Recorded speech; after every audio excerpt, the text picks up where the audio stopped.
Bismillahirrahmanirrahim. Assalamualaikum warahmatullahi wabarakatuh. Ibu Ine dan teman-teman semuanya, bagaimana kabarnya hari ini? Saya akan menyampaikan tentang tugas mata kuliah pembelajaran mandiri. Kali ini akan membahas tentang hubungan antara formative assessment dengan self-regulated learning. Untuk itu, saya mengambil dari artikel berjudul Formative Assessment. Assessment is for Self-Regulated Learning yang ditulis oleh Ian Clark.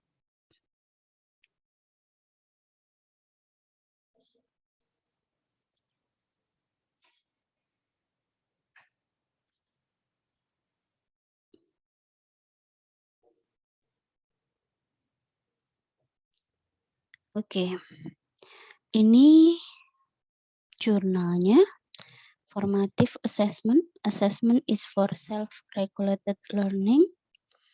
Di sini ada beberapa pokok bahasan yang tertera di dalam jurnal berkaitan dengan formative assessment. Yang pertama adalah tujuan dasar untuk teori penilaian formatif dan secara singkat berhubungan bagaimana kerangka itu mengaktualisasikan pembelajaran mandiri. Di sini disebutkan bahwa ada perbedaan tujuan pembelajaran, yaitu dibedakan menjadi tujuan assessment for learning dan assessment as learning. Kemudian yang kedua adalah fondasi poststrukturalis untuk teori penilaian formatif. Ada 5 aspek tambahan pemikiran poststrukturalis yang mendasar untuk memahami teori penilaian formatif. Yang pertama adalah pemeriksaan perwakilan dan konsensus. Yang kedua, pengakuan bahwa perbedaan antara individu-individulah yang menciptakan peluang bagi perkembangan sosial melalui wacana. Yang ketiga, wacanalah yang menentukan bagaimana kekuasaan diedarkan ke seluruh masyarakat. Yang keempat, mereka yang memiliki pengetahuanlah yang memiliki kekuatan untuk menentukan sifat dan subjek wacana. Dan yang kelima, advokasi untuk sudut pandang yang menantang tatanan yang ada. Kemudian menggambar dari nilai-nilai representasi, wacana kontrol, dan konsensus pasca strukturalis, teknik instruksional yang ditemukan di kelas penilaian formatif, mengurangi formalitas dan resiko psikologis yang terkait dengan metode transmisi yang dipandu oleh guru.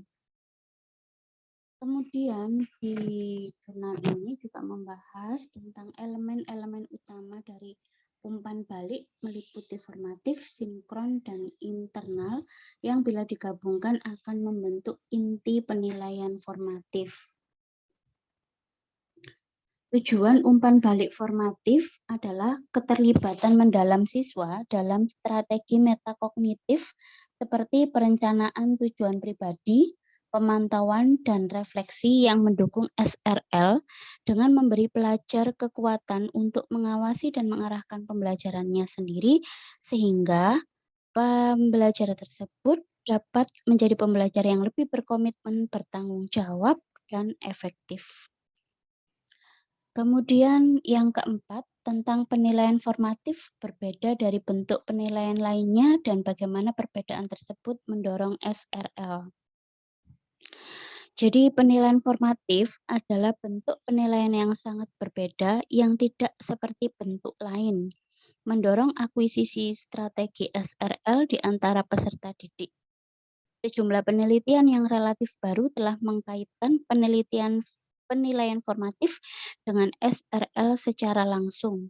Misalnya Nicole dan McFarlane yang menyatakan bahwa menghubungkan penilaian formatif dengan proses SRL lebih jauh membedakan penilaian formatif dari bentuk penilaian kelas lain. Formatif penilaian bukanlah tes atau alat tes yang lebih halus, tetapi proses dengan potensi untuk mendukung pembelajaran di luar tahun-tahun sekolah dengan mengembangkan strategi pembelajaran yang dapat diandalkan individu di seluruh rentang hidup mereka. Penilaian formatif bukanlah instrumen pengukuran itu tidak dirancang untuk memberikan ringkasan pencapaian pada interval yang telah ditentukan sebelumnya. Sebaliknya, itu dirancang untuk terus mendukung pengajaran dan pembelajaran dengan menekankan keterampilan metakognitif dan konteks pembelajaran yang diperlukan untuk SR. Ada minat penelitian internasional yang sangat signifikan dalam penilaian formatif dan pengembangan kompetensi belajar sepanjang hayat di Jerman. Memberikan contoh yang baik dari sebuah bangsa dengan tradisi panjang filsuf dan reformis pendidikan yang mengusulkan alternatif untuk instruksi yang berpusat pada guru. Jadi, seperti karya para inovator Montessori, Freinet, yang sangat berpengaruh dalam memajukan proporsi bahwa praktik formatif lebih efektif sebagai isyarat untuk SRL daripada metode pengajaran yang dipandu guru. Misalnya Herman dan Hofer memperkenalkan penggunaan buku harian dalam rutinitas sehari-hari sekolah menengah di Jerman. Sebagai siswa menjadi lebih terampil dalam penggunaan teknologi baru ini. Mereka ditemukan memberikan kesempatan bagi siswa untuk merefleksikan proses belajar mereka sendiri dan untuk mendeteksi dan memperbaiki kekurangan dari waktu ke waktu.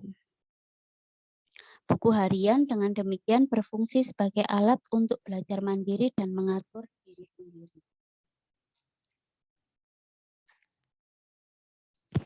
Kemudian yang kelima, menghubungkan antara tujuan, sasaran, dan strategi merinci tujuan penilaian formatif. Black dan William menekankan pada modifikasi strategi belajar mengajar dan pelibatan siswa sebagai agen dalam membentuk pengalaman belajar mereka. Deskripsi penilaian formatif dilengkapi dengan elemen prosedural identik dengan gagasan Vygotsky tentang perancah bahwa penilaian kelas menjadi formatif hanya ketika digunakan sebagai bukti yang digunakan guru dan siswa untuk mengadaptasi konten instruksional dengan cara mengatasi kesalahpahaman yang muncul, scaffolding pemahaman parsial, dan sebagainya. Assessment for Learning mengarahkan praktisi kelas untuk bekerja sama dengan siswa dalam 4 tujuan. Dewan Pendidikan Nasional Finlandia telah merumuskan prinsip-prinsip panduan untuk penilaian siswa di sekolah umum yang komprehensif. Yang paling relevan dengan penyelidikan SRL adalah bahwa penilaian harus bersifat individual dan serbaguna. Umpan balik harus bertindak untuk mendukung pengetahuan dan motivasi diri. Kompetensi belajar sepanjang hayat harus didorong di kalangan siswa dengan menunjukkan kepada mereka bagaimana menetapkan tujuan pembelajaran yang realistis dan penilaian dianggap sebagai proses yang ada untuk mendukung pembelajaran dan mengembangkan keterampilan penilaian diri siswa. Kemudian ada proses internalisasi lingkungan, interaksi, dan pengalaman. Yang keenam ini bahwasannya adalah penilaian formatif adalah penyediaan informasi penilaian yang jelas, standar, dan kriterianya kepada siswa. Keterkaitan antara data, informasi, pengetahuan, dan agensi adalah salah satu yang lebih lanjut menggambarkan pentingnya berbagi umpan balik formatif. Yang ketujuh, peserta didik menjadi pengatur diri yang lebih terampil. Di sini, Black and McCormick menegaskan kembali peran sentral guru sebagai model ketika mereka menekankan interaksi. Guru yang terampil dapat berfungsi sebagai model dengan cara mereka berinteraksi dengan siswa untuk interaksi siswa sendiri satu sama lain dalam kelompok sebaya. Kemudian yang kedelapan adalah membahas tentang hubungan saling belajar, menekankan peran teori sosiokultural dalam meningkatkan pemahaman tentang aspek sosial dan lingkungan dari penilaian formatif kelas jika peserta didik ingin menguasai SRL. Dari sini yang bisa kita dapatkan informasi lainnya adalah bahwa SRL merupakan meta kompetensi pembelajaran seumur hidup, kunci yang diperlukan untuk beradaptasi dengan percepatan evolusi teknis dan budaya dan pembentukan masyarakat global yang berupaya memasukkan peningkatan keragaman etnis. Dengan demikian, penilaian formatif SRL dan kompetensi belajar sepanjang hayat dapat dibangun sebagai kondisi pendidikan postmodern. Teori penilaian formatif secara eksplisit mengakui bahwa pelajar muda perlu memperoleh rasa efikasi diri yang kuat dan keterampilan metakognitif yang dapat digunakan untuk mengatur masukan yang mempengaruhi kemajuan mereka. Di sini, untuk efikasi diri yang dirasakan, siswa mandiri menunjukkan rasa yang kuat dari persepsi self-efikasi. Self-efikasi sendiri didefinisikan sebagai keyakinan tentang kemampuan untuk menghasilkan tingkat kinerja yang ditentukan yang memberikan pengaruh atas peristiwa yang bermakna. Oleh karena itu, kebanyakan bahwa upaya seseorang akan menghasilkan hasil yang diinginkan. Teori penilaian formatif menekankan perlunya lingkungan belajar yang mendukung karena keadaan emosi negatif dapat menurunkan keyakinan efikasi. Keyakinan yang diturunkan pada gilirannya melemahkan motivasi dan memunculkan kinerja yang buruk. Menurut Bandura, menghubungkan rasa efikasi diri yang tinggi dengan pandangan ke depan dan kecenderungan untuk menetapkan tujuan pribadi sebagai persepsi individu tentang efikasi diri. Mereka menjadi lebih pasti, tujuan menjadi lebih tinggi dan lebih terus-menerus dikejar sebagai peluang yang dapat direalisasikan.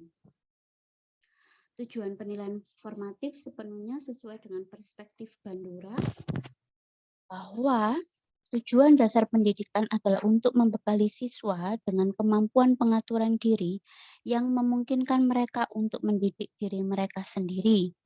Bandura menekankan kegunaan SRL seumur hidup di dunia yang ditandai dengan perubahan teknologi yang cepat, fragmentasi budaya, dan tanggung jawab ekologi. Untuk Bandura dan rekan-rekannya, SRL memberikan dorongan batin untuk pembelajaran seumur hidup yang diperlukan jika orang-orang ingin bertahan dan makmur di bawah kondisi yang semakin kompetitif. Oleh karenanya, kompetensi belajar sepanjang hayat dinilai sebagai hasil yang sangat dihargai di tingkat individu dan masyarakat dalam hal kehidupan yang sukses secara keseluruhan, masyarakat yang berfungsi dengan baik. Stigin menghubungkan siklus metakognitif dan perencanaan pemantauan dan evaluasi menjadi pusat penilaian formatif dengan pembelajaran sepanjang hayat. Siswa memahami apa artinya bertanggung jawab atas pembelajarannya sendiri untuk memantau kesuksesan kemandirian dan membuat keputusan yang membawa kesuksesan yang lebih besar.